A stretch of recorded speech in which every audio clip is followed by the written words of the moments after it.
ఆ నాయకుడు గతంలో మంత్రిగా హోదా ఉన్న నాయకుడు. ఇప్పుడు పార్టీ పక్కన పెట్టేసింది. వైసీపీ నుంచి వచ్చిన వారికి టికెట్ ఇచ్చిన చంద్రబాబు ఆ సీనియర్ నేతను పక్కకు నెట్టేశారు. ఇంతకీ ఆ నేత ఎవరు? ఇప్పుడు ఆయన రాజకీయ భవిష్యత్తు ఏంటి? రాజకీయాల్లో ఎప్పుడేం జరుగుతుందో చెప్పలేం.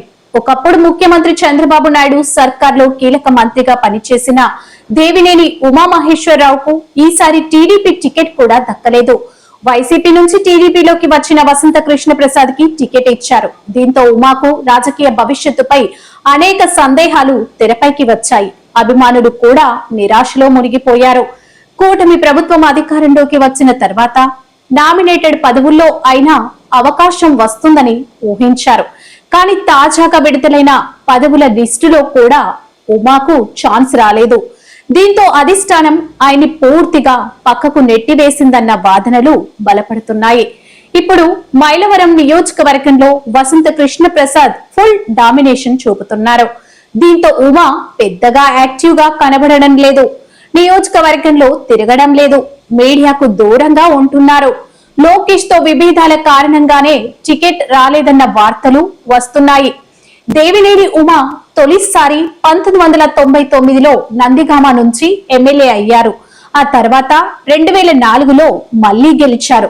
2009లో నందిగామ ఎస్సీ రిజర్వ్ కావడంతో మైలవరానికి మారారు. 2009, 2014లో మైలవరం నుంచి గెలిచి జలవనరుల శాఖ మంత్రి అయ్యారు. 2019లో వైసీపీ ప్రభంజనంలో ఓటమి పాలయ్యారు. ఇప్పుడు టీడీపీలో ఆయన్ను పక్కన పెట్టినట్టు కనిపించినా ఉమా కూడా తానేం సోఫాలో కూర్చొని లేరు.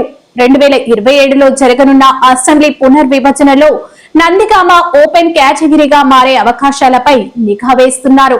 ఆ సమయంలో అక్కడి నుంచి తిరిగి పోటీ చేసి మళ్లీ రాజకీయంగా ఎదగాలన్నది ఆయన వ్యూహం. 2029లో గెలిచి మళ్లీ మంత్రి పదవిని తీసుకొని ఉందాగా రాజకీయాల నుంచి తప్పుకోవాలన్నది ఉమా ఫైనల్ ప్లాన్. సార్వత్రిక ఎన్నికలకు ఇంకా 4 ఏళ్లు ఉన్నా ఉమా వ్యూహాలు మాత్రం ముందుగానే మలుపులు తిరుగుతున్నాయి.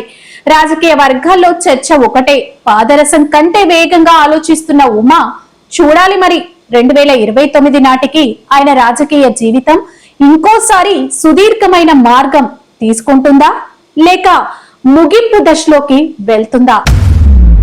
మీ అభిప్రాయాలు కామెంట్స్ లో చెప్పండి. ఈయనకు మరోసారి టికెట్ వస్తుందా లేక పార్టీ నుంచి పూర్తిగా వైదొలుగుతారా? లైక్ చేయండి, షేర్ చేయండి. ఇంకా ఇలాంటి రాజకీయ విశ్లేషణల కోసం మా డిఏఆర్ ఫోకస్ ఛానల్ ని సబ్స్క్రైబ్ చేయండి.